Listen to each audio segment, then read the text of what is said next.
అన్నగారు ముందు పుట్టినవాడు, అధికారం ఉన్నవాడు తమ్ముడిని ఒక మాట అనకూడదా? తమ్ముడిని ఒక మాట అంటే ఓర్చలేడా? ప్రతి చిన్న విషయానికి అన్నగారి మీద దెబ్బలాటే. అన్న తమ్ముడితో మాట్లాడు, తమ్ముడు అన్నగారితో మాట్లాడు. 52 సంవత్సరములు 53 సంవత్సరములు దాటిపోయినటువంటి అన్నగారు ఎంతకాలం బతుకుతాడు మీరు ఆలోచించండి. ఇంకొక 18 ఏళ్ళు బతికితే చాలా గొప్ప, 70 ఏళ్ళు బతుకుతాడు. 18 ఏళ్ళు ఉండే అన్నగారు తమ్ముడి ఇంటికి ఎంతకాలం పెడతాడు? ఎవడి వ్యవహారం వాడిది, ఎవడి కొడుకు, ఎవరి కోడలు, ఎవడి ఉద్యోగం, ఎవడి డబ్బు, ఎవడి ప్రయత్నాలు వాడివి. మహా విడితే ఏడాదికి 7 రోజులు ఎడతాడు.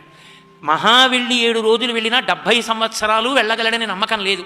65 తర్వాత తనంత తాను ఒక్కడు రైలెక్కి వెళ్ళే రోజులు కావు. కొడుకు పక్క నుండి తీసుకెళ్ళాలి. మహా విడితే ఆయన వెళ్ళేది ఇంకా పోనీ ఎంత వెళ్ళినా ఓ 20 ఏళ్ళు. 20 × 7 140 రోజులు. 140 రోజులు ఆయన తమ్ముడింటికి వెళ్ళినా, తమ్ముడు అన్నయ్య ఇంటికి వచ్చినా ఈ 140 రోజుల్లో సగకాలం పడుకుంటారు. కాబట్టి ఇక 70 రోజులు. 70 రోజుల్లో ఎవడి కాలకృత్యాలు, అనుష్ఠానం, వచ్చిన వాళ్ళతో మాట్లాడడం, అక్కడికి వెళ్ళడం, ఇక్కడికి వెళ్ళడం పోతే అన్న తమ్ముడు పక్కన కూర్చుని ఒక రోజులో సంతోషంగా చేతులు పట్టుకుని నవ్వుకుంటూ చిన్నతనం గుర్తు తెచ్చుకుని సంతోషంగా అరమరికలు లేకుండా పడమటి సంధ్య వైపుకి పొగ్గు వాలిపోతుంటే మనం అందరం అన్నదమ్ములమని పరమ సంతోషంగా మాట్లాడుకునేది ఒక రోజు మొత్తం మీద మిగిలేది ఒక అరగంట.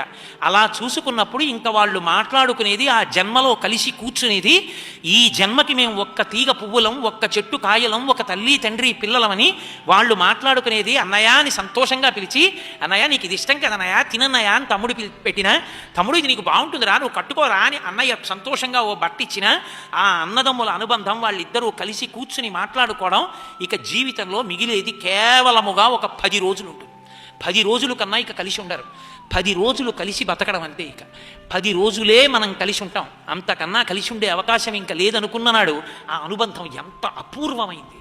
అభిప్రాయ భేదం లేని ఏ 2 వ్యక్తులు ప్రపంచంలో ఉండవచ్చు, కానీ కలిసి ఉన్నప్పుడు సంతోషంగా ఇద్దరికీ అభిప్రాయ భేదం రాని విషయాలు ఏ ఉంటాయో అవి మాట్లాడుకోవచ్చుగా. పోతన గారు అంటారు భాగవతంలో, అన్నవు నీవు చెల్లెలికి అక్కట మనను చేయుటో, మడలిచ్చుటో, చీరలు సారెలిచ్చుటో, మధుర మంజుల భాషలను ఆదరించుటో చేయక మిన్నుల మోతలే నిజము మేలని చంపకుమన్న మాని రావన్న సుకీర్తివై మనగదన్న అని ఆ వసుదేవుడు కంసుడితో మాట్లాడతాడు. మధుర మంజుల భాషలను ఆదరించుటో, సంతోషంగా ఇద్దరు కూర్చుని ఏదో మాట్లాడుకొని పెద్దవాళ్ళు అయిపోతుంటే ఉన్న నాళ్ళు ఉంటారా?